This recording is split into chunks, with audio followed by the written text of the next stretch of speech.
Time for another episode for Inclusion Talks with Dan Lonigan and Cindy McDougall. We're here for KISS Professional Solutions.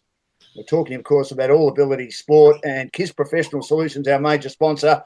You can find them on the website, www.kissps.com.au, or their phone number is 1300 547 777.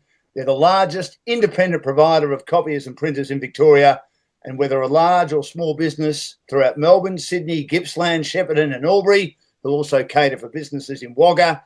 They offer business phone systems, NBN services, CCTV and security systems, and their head office is in Carrum Downs in the southeastern suburbs of Melbourne. Cindy, always good to catch up, and we've got another magnificent guest for Inclusion Talks. Tell us all about it. Yeah, great to be back again, Dan. Let's just get into it. So, hello, everybody. Welcome to this week's episode of Inclusion Talks. Today, we are catching up with Narelle Woods, mother of ASD classified track and field athlete Kobi Lee Dyer. Kobi Lee is a non-verbal 19-year-old para-athlete who competes in athletics, but also has a burgeoning career as an artist, showcasing her incredible talents in local and state-level art competitions. Kobi has recently competed at the Athletics Victoria State Track and Field Championships and has only in the last few weeks been named on the Australian team for the Virtus World Championships to be held in Brisbane, Australia in October. Today, we will chat about the journey to be part of para-athletics, her previous and upcoming Australian representation at the Virtus Championships, her incredible artistic talent, and everything in between. Welcome, Narelle. Thank you. So let's get started. Can you tell our listeners a little about Kobi Lee's early years, her disability, and her development? Her early years, they were very hard. I don't know where to start. It's overwhelming. Very overwhelming. A lot of people putting her down, a lot of people saying you can't do this, a lot of bad things happening. No, barking. The dog obviously is supporting you. Can I just ask, Stan here, did that make you more determined though to prove people wrong, that you could care for her and be the great mother you've been for her? Yeah, especially at school. School never helped. A lot of bad things happened at school. They'd lock her away so she couldn't compete in sports or try out. And, she wasn't never included at school. How disappointing was that? That was really heartbreaking. So, how did you as a mum help Kobi Lee to understand that her disability should be a positive, not how she's been treated? So you said she was locked away from sports, wasn't allowed to do them. How did she deal with that, and how did you as a parent support her and I guess help guide her to understanding that sport and inclusion is important? Well, she started a little last, so that sort of helped a fair bit. Did she enjoy that? Did you have to drag her to get there, or was that something she willingly engaged in? No, she really enjoyed it. She wanted to go. Did she have a favourite event? High jump. Beautiful. And it's still her favourite. And Little Athletics was welcoming? What was that? Little Athletics was a welcoming environment for her? It was and wasn't. That was pretty hard as well, because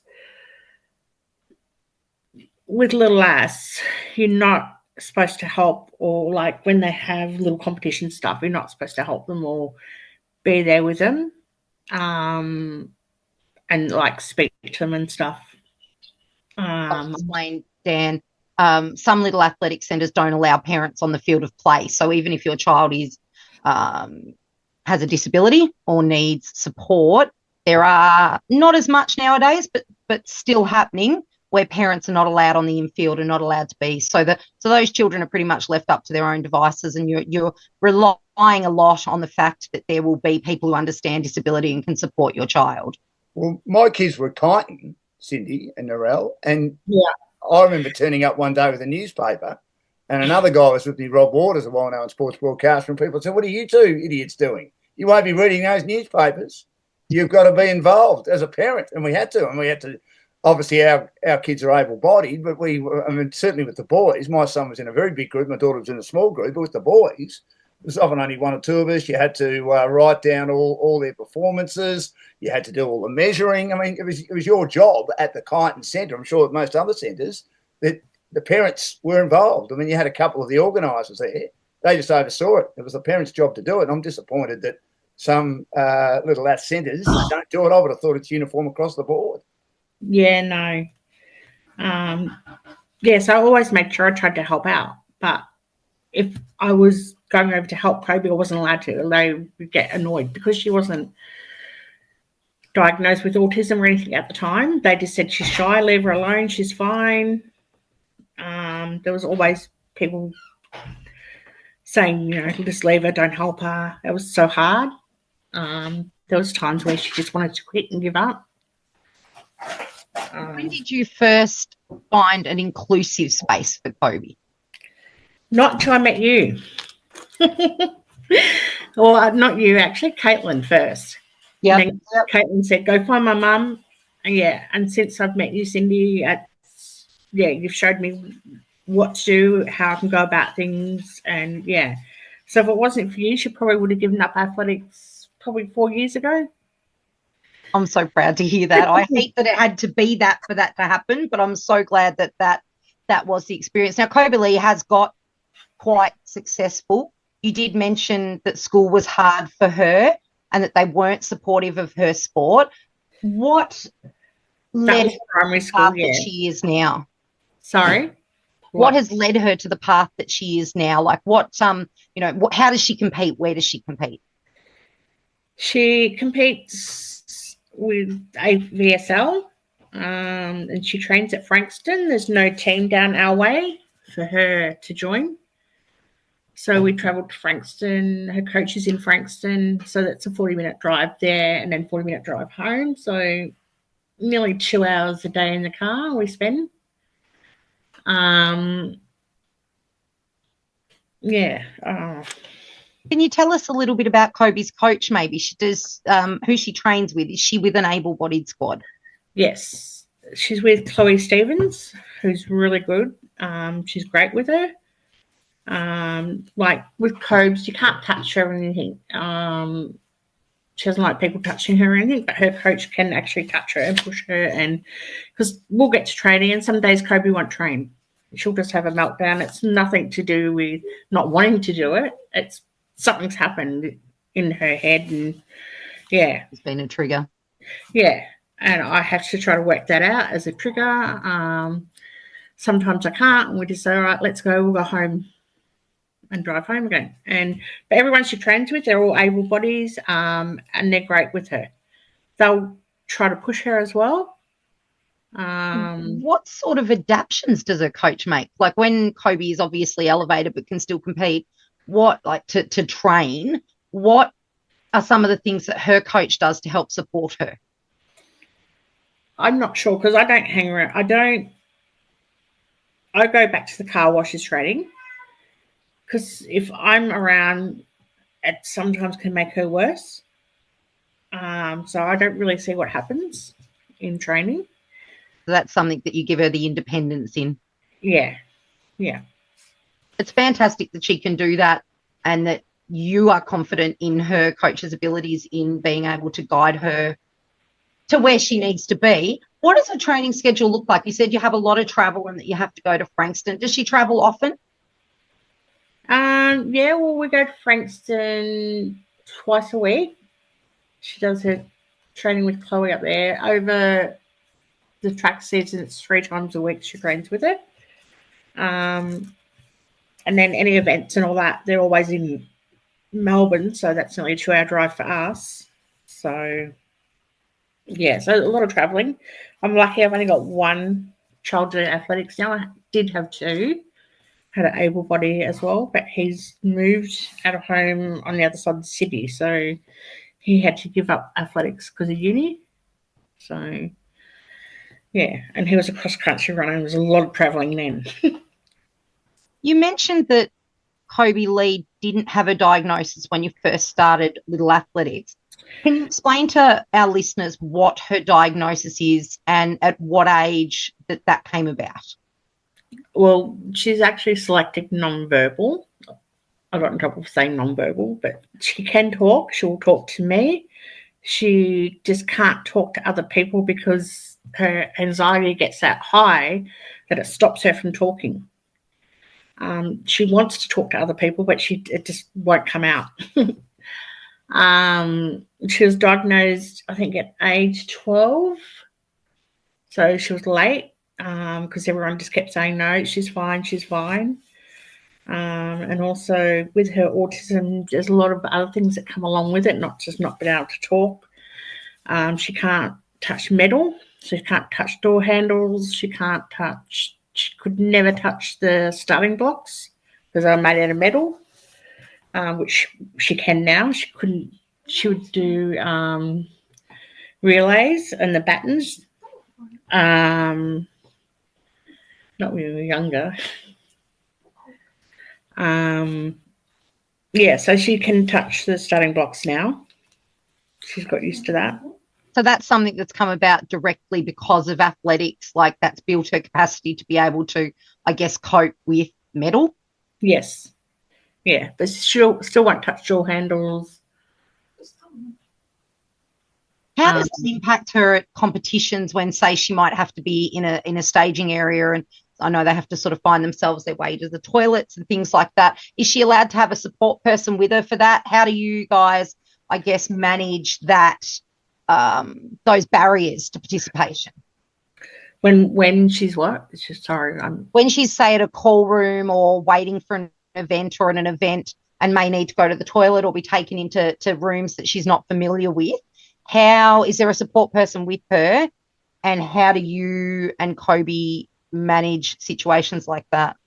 Well, she always makes sure she goes first to the toilet, and we're lucky because they're not hanging around the call rooms like they used to. Like, it's a lot quicker. I think 3 or 4 years ago, before COVID, they'd hang around a lot longer in the call rooms compared to what they do now. So, yeah, she manages fine. She doesn't seem to have to go anywhere before. So can you tell our listeners what Kobi's disability is and maybe a little bit how that works for her at athletics? Because I understand that in itself provides some barriers, but our listeners wouldn't. So can you tell them a little bit about her disability and what that involves? She has autism, so she just finds it very hard to communicate with people.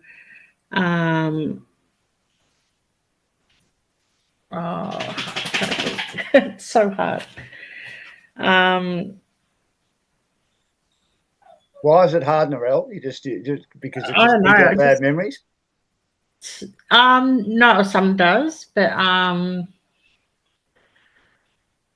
it's hard to explain her disability to another person because she looks like a normal adult person, kid.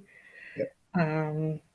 Can I go back to the fact that everyone said she was fine up to the age of 12? Yeah. I mean, how could, with the greatest respect, experienced professional medical clinicians not see that there was an issue? Well, her doctor did, and he's the one who told me to go and find out, like, because I kept saying to school teachers and other people, and they're going, no, she's fine. It was mainly the school teachers that were always saying there's nothing wrong with her. And, they were the ones that used to say to me, she doesn't need testing, she doesn't need this, she doesn't need that. And I, in the end, didn't listen. And, got her booked into Monash, and Monash, it took, I think, nearly 6 months to get her diagnosed because they'd done a lot of testing.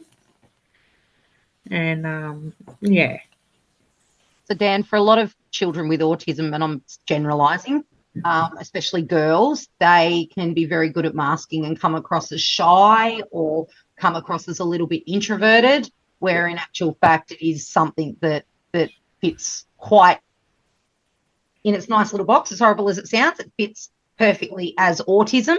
but for a lot of, I guess, people that aren't trained or have understanding, which you would hope that most schools nowadays do, but there are still some that slip under, that it can be passed off as shyness and quietness. And it's quite disappointing to think that Kobi had to wait until she was 12. And if you don't mind me saying, Dan, just to help Narelle and our listeners, Kobi's disability under athletics is not an intellectual disability. So they regard her disability as only the ASD component of her disability. So that means that her classification is not officially recognised by Athletics Victoria or Athletics Australia. There is an organisation, Sports Inclusion Australia, that do recognise it, and it's called an II3, and that is for people that have ASD but no intellectual disability, because the T20 classification in athletics is for people that can have ASD but must have an intellectual disability. So in Kobi Lee's case, she has the autism, as do two of my children, and that means that their competition pathway can be quite different. So, Narelle spent a lot of years getting answers and being able to I guess, get Kobi a pathway into sport, but there are still quite a few barriers that mean that she doesn't have the same opportunities as other athletes with disabilities. Are those barriers going to be lifted, though, Cindy? Likely to be lifted anytime soon? You would obviously hope they'll be lifted, but do you see a future where they will be rewarded, these athletes with this particular classification, exactly the same as other athletes with disabilities? Oh, look, I know Narelle and I have been quite vocal in trying to promote this classification and get it popped up onto a level playing field. Triathlon Australia and Swimming Australia and School Sports Victoria have all been incredibly supportive of it. Athletics Australia and Athletics Victoria and all of the athletics organisations, the national sporting organisations, are lagging behind a little bit. They're saying that there isn't enough results and that there isn't enough to create what you call a baseline, which is what gives you the percentages. And that is frustrating. So initially it was indicated that it might be in last year. Then it was indicated that it might be in this year. They're now saying possibly up to 3 to 5 years. So there's a Virtus pathway, and Virtus is Sports Inclusion Australia, is the Australian classifiers organisation that organised the II3, and they have been the ones that have brought it in worldwide. Virtus are the ones that offer the competition pathways. So say Kobi was to go and compete at state championships, as she did this year, she actually can't medal as other athletes do.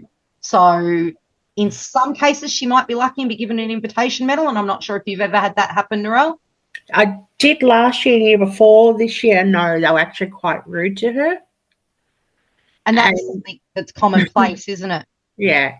Like, a person turned around and said that she shouldn't be here. Was that Athletics Australia, Narelle? I'm not saying who it was, in case they are listening. So I don't think it matters too much. People know, look, and I'll be honest, we're here for KISS Professional Solutions, www.kisspс.com.au. Cindy knows my view on Athletics Australia, despite the fact that it has success in Paralympics with a lot of wonderful track and field athletes, and at the recent able-bodied Olympic Games as well. One of our best performances, as I mentioned on a recent episode on Inclusion Talks for KISS Professional Solutions. But I think it's an organisation that needs to catch up. It's an organisation that doesn't do enough for its athletes and hasn't for a long, long time. And it needs to be better. But that's just my opinion.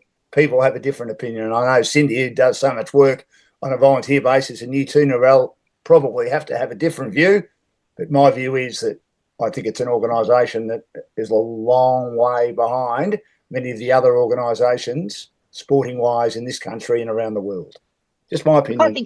I think it's frustrating because, there is now international level competition for people with this classification. You have Triathlon Australia that are medaling for this classification. You have Swimming Australia who's, have international and national pathways for people with this classification.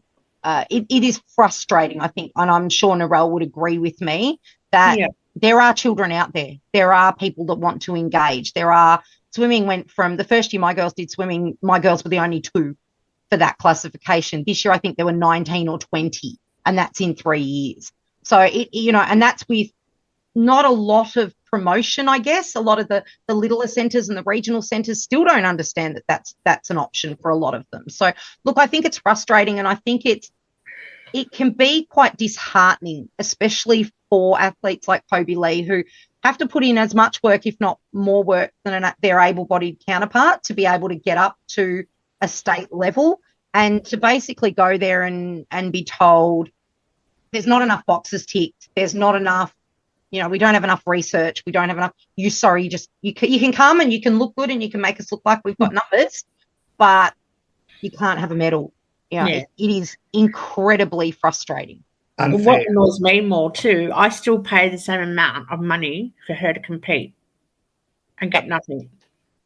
So say it's $50 an event down and you pop your child in 3 events, there's $150. So you pay the same as everybody else, but they are going as an invitational athlete. They may or may not get a medal. Should they not? If it's an invitational, this is where, again, Athletics Australia gets me. If it's an invitational event, should they not get in for free until they upgrade it to a normal event, for want of a better expression, and then that's where they get the fees? Okay, it's invitational. We're just testing the waters at the moment on this event. Because we're testing the waters, we don't have a lot of athletes in this category because it's a new event. Let's just see who's interested. Come and we'll invite you to it. It won't cost you a cent because it'll encourage more to come. Don't you think that's sensible? Yeah, I agree. Well, for that weekend, for her to go and compete, that costs us around $800 for the weekend. $800? Well, because we have to stay in Melbourne because Kobi doesn't travel well. And if we went, they have their events, I think the long jump, the 100 was on at like 7 o'clock at night. And she did that at 7 o'clock at night. And by the time we left, got home, it's going to be midnight. And then her next event was the next morning. We'd have to be back up again at 5 o'clock in the morning to get back up there. So you live in the country, do you, Narelle? Is that right? No, we live on the Mornington Peninsula. Oh, okay. Right. Down at Rye. So, okay. But for us, like, their events seem to be on late at night or early in the morning. So for her to compete and be there and not be tired, because she gets tired a lot easier as well because she's so overwhelmed and her anxiety is so high that it takes a lot out of her. She's using so much emotional energy, isn't she? Yeah, before she actually runs. So to keep her not so tired and stuff, we stay in Melbourne so it's easier. So, yeah, so for her to do that and just to compete to try to help her, it costs us quite a bit.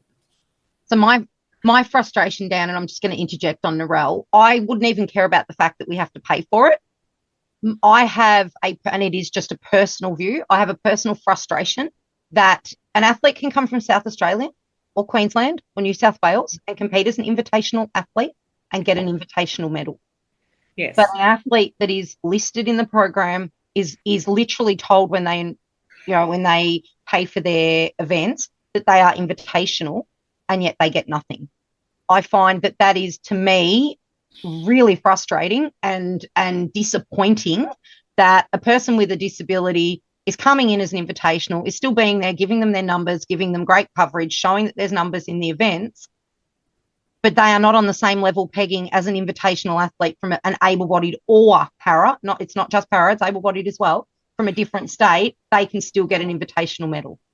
Yeah, that doesn't make any sense to me whatsoever, because if you are, it doesn't matter where you're from, whether you're from Rye, whether you're from Terang, whether you're from Melbourne, whether you're from interstate, if you're in a new event and they're trialling it and they're trying to get more athletes and they're giving them an opportunity in an event and a classification such as Asperger's, which has been changed by the mental health experts to be seen as being on the spectrum nowadays, which I don't like. I'm being a mental health sufferer myself. I still believe that you need to have them all labelled so that mental health clinicians can understand what they're dealing with a lot better. I think they just throw it all into the same boat.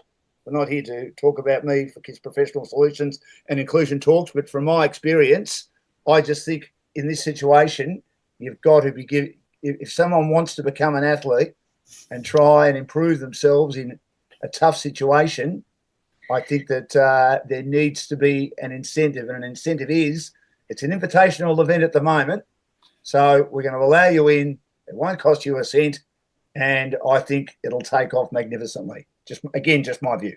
Yeah. So you mentioned, Narelle, about the cost.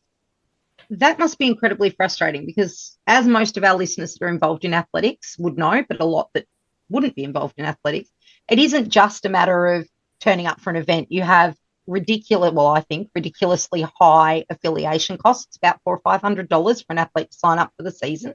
They get 10 weeks of competition. Then there is event costs, which is between $25 and $50 an event. Then there's, if you are not city-based, accommodation, travel. There's an entry fee for some events. The parents or the supporters of the para can go in free, but generally only one, and not at all events. There's then a cost for entry. How do you find that, and how frustrating is that for you to know that, as Dan said, they're just not on a level playing field? It's really frustrating. You've also got costs of her coach as well. Then she has cost of registration for sport inclusion. She has registration for Virtus as well. So she has more registration fees than a normal athlete. They've got uniforms, their shoes, their spikes. There's so much cost involved. But, the cost sort of doesn't really worry me. It's more she's doing something. Otherwise, she'd be stuck in a room doing nothing, probably. Yeah. It's about getting them out there and getting that social connection and that physical benefits that come with the sport. Yeah. Do you have anyone that helps you? Does Kobi have sponsors? Are there sort of people that you reach out to? For say a parent was starting with a para athlete and unsure where to start, what have been some great things for you that have helped you with that? She doesn't have any sponsors. She has another person that actually helps her a lot, Elise. Elise has been great. She's taken over a lot of things from me to help myself as well. She'll go to all Kobi's competitions with her now, because when Kobi used to just do normal AVSL and all that sort of stuff, if she had a meltdown or whatever on that day, would have to walk it out all day, just keep walking till she came good. So now I'm lucky I've got Elise to do that. Yeah. Do you go to all the competitions with Kobi? So we're going to talk a little bit in a tick, Dan, about the Virtus competition that Kobi's qualified for later in the year. But is that something that you go with her? You mentioned Elise. Is that something that Elise does now, that you do now? What is that? No, we meet Elise at the competitions. I still go. Elise lives on the other side of Melbourne. So she's over 2 hours from where we are. So we always meet her there. So it's easier for her. They're closer for her too, the competitions. Does your son offer support when he can, Narelle? My son? Yes. Yeah, he used to be great. They'd warm up together and all that, but now he's just had his last season. Yeah. Most of last season he was injured, so yeah. It's been harder without him around because they get along so well. Good. And and they've always done athletics together. They did little athletics together, and they're like a year and a half apart. Athletics has been different without him around. It's lucky that you've had Elise to be able to step in. I have. So, yeah, she's been great. So, and Cobes connects with her really well. So I think she's been with Elise now 3-4 years. I can't remember now, but yeah, a while. So But Dan, I'd really like to start touching in on the fact that Kobi has qualified for an international competition later in the year. And then we need to talk about her art as well, Cindy. Yes, Time's on the wing a bit, definitely. unfortunately, on Inclusion Talks for KISS Professional Solutions. And just let everyone know you can get them on 1300 547 777. They're the largest independent provider of copiers and printers in Victoria. And their website is www.kissps.com.au. There you go. Kobi is representing Australia at the Virtus Championships in Brisbane later this year. Some of our listeners are aware of what the Virtus pathway is, but for those who don't know, Virtus is an organisation that offers athletes with intellectual disability, ASD, and Down syndrome and chromosomal abnormalities relating to that an opportunity for competition pathways. So the Virtus competition will be held in Brisbane with, I think there's usually about 12 nations involved. And depending on the event, whether it's World Championships or Global Games, I believe this year is World Championships, but I'll clarify that with Narelle. Kobi's been named on the team. Is there a cost involved in that, Narelle? And can you tell us a little bit about what events Kobi's been named in? Yeah, and yes, there is a cost involved. It's around $4,000 for that week this year. And she's doing 100 metre, 200 metre, and long jump.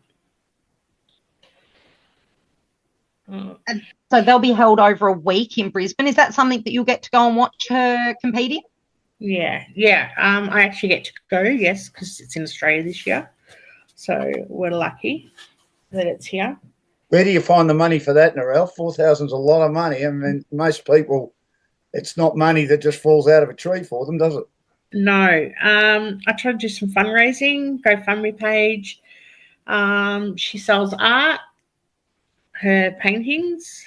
So, yeah, I just work. I used to work 2 jobs to pay for a lot of it, but now she's helping, so with her art. So, yeah. On that, Dan, you and Narelle have both mentioned Kobi's art, and I would love to touch on that because she is an exceptional artist. Yes. I have seen some of her work, and I have to be honest, I'm absolutely blown away. The quality of what she does is incredible. Narelle, when did you notice that her art was more than just a kid who could draw well? When she was about maybe around 7 or 8 years old. Yeah, she started painting or drawing. How do you think that helps her with her social connections and community connections? I'm just looking at her. Sorry, she's telling me she started drawing, not painting. How does it help? I don't know. She just goes in her own little world in her art room, and I just think, I don't know. Is her escape? Yeah, it is her escape. Is that something that you get support from the NDIS for, or is that something that you also have to, I guess, fund yourself? No, her and her brother, they both won a lot of art competitions when they were younger. Zach can also draw as well. That's what he's doing at uni. They were lucky. They entered art competitions when they were younger. Zach won a lot. Like, he won a $500 voucher. Wow. And she went and spent the money it was to a bookshop, and which sold art supply and all that. And they went and spent it all on that. And I think Zach, I'm just trying to think now. They might have got second and third the year after. They got more money to spend at the art shop. And yeah, they did that themselves. And what does she draw, Narelle, and what does she use? I mean, my ex-wife was into art, not so much drawing, but more art with oils and things like that. Does she use oils? Does she use charcoal? Does she use crayons? What does she like to use? All of them. Oh, wow. How good's that? She can use oil, acrylic. You have got charcoals. You don't. Is that Zach? Sorry, wrong child. So acrylic and oil. Her favourite is oil at the moment. She's just started using oil.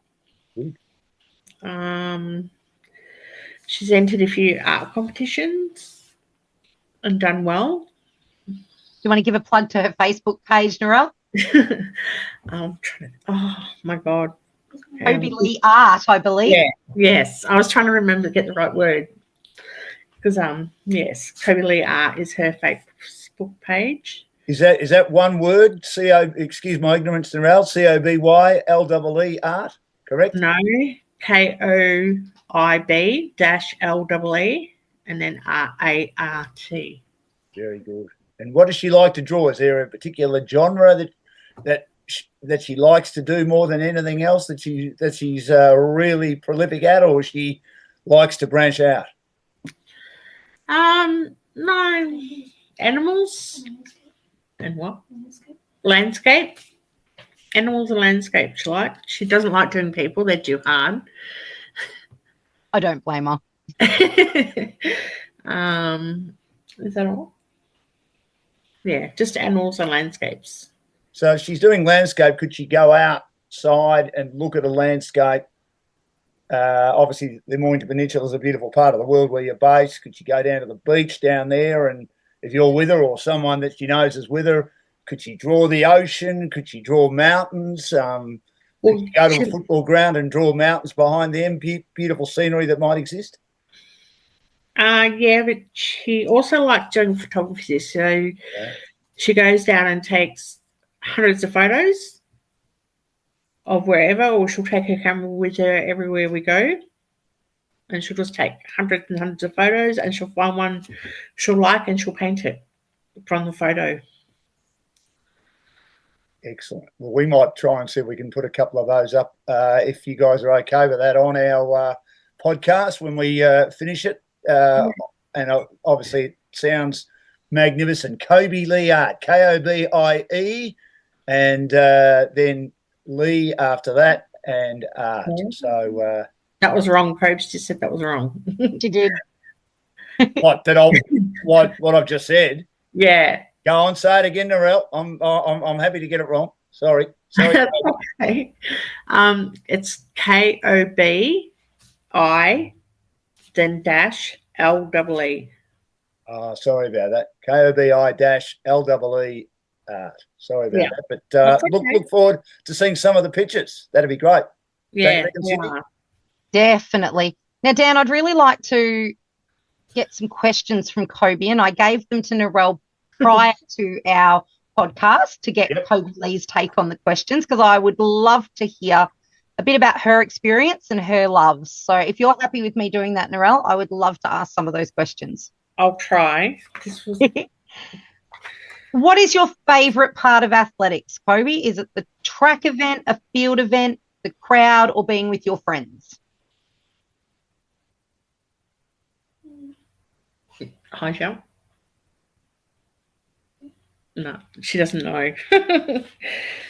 What about her favourite sports moment? She doesn't have one. Doesn't have one? No. What does she love best about athletics?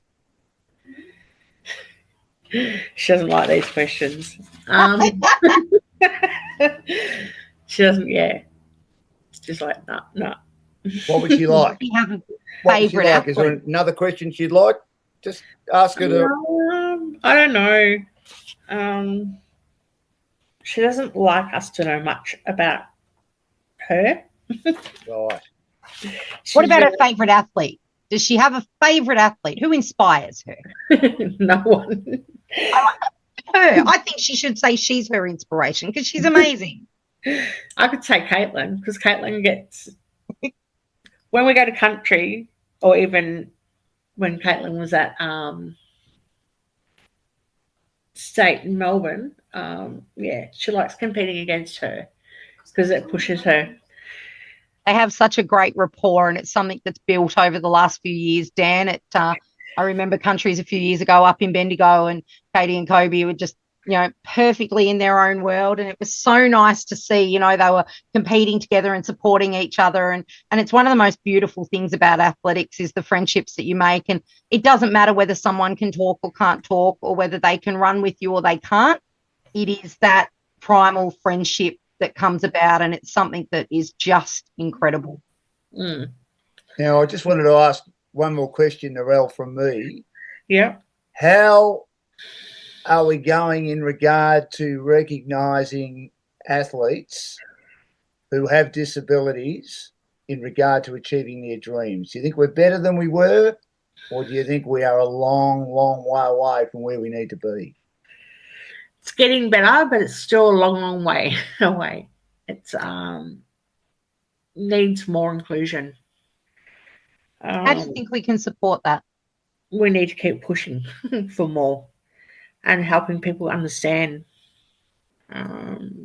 People need to learn, especially about these kids with autism, and because it's such a big it's a huge spectrum, and there's so many different levels. Like Kobi's being classed as level 3, which is one of the highest. Do you think she deserves to be at a level 3? I mean, obviously she's going really well, but do you think it's a bit too much of a push at this stage? With the greatest respect.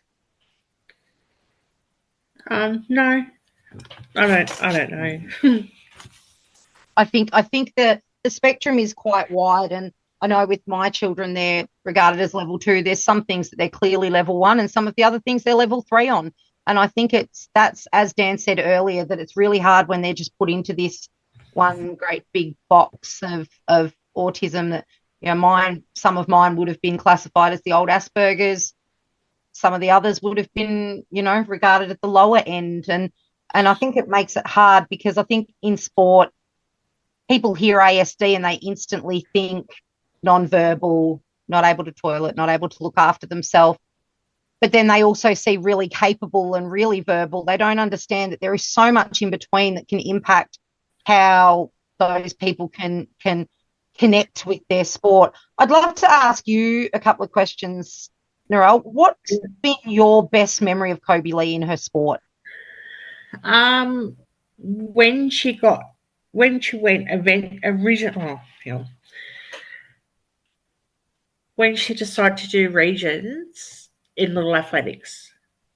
It took a long time for her to do a competition because she just couldn't do it. And she did, I think, under 15s was her first one. And under 14s, sorry. And she got a medal. She won the 100 meter, 200 meters. 200 meters, and she got a gold medal. And the look on her face and the smile, that was so good. And she didn't realize she could do it against able athletes. Does that make it all worth it, Narelle, when you see that? Oh yeah, that look on her face, yeah. Where do you see Kobi in 5 years' time? Hopefully somewhere doing something to do with her art. Hopefully someone might, pick her up, and I don't know. And something to do with the art, maybe. Hopefully. If there was a message you could give her about how proud of her that you are, or your proudest moment, what message would you give her? Just keep trying, just keep going. Don't ever give up. And don't let anyone tell you that you can't. So, Dan... Has there been too much of that, if you don't mind me asking, Cindy, Narelle, in regard to it's too hard, forget it, give up, try something else? There has been.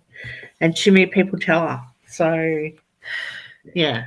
Disgraceful, I think. Anyway. Sad. It is sad. That's all. And it's wrong. Yeah. The difference, as Narelle said, the difference this has made to Kobi, the differences in what she can cope with and how she copes and how she reacts because of sport shows that it is so valuable, and it's so important to see this grow.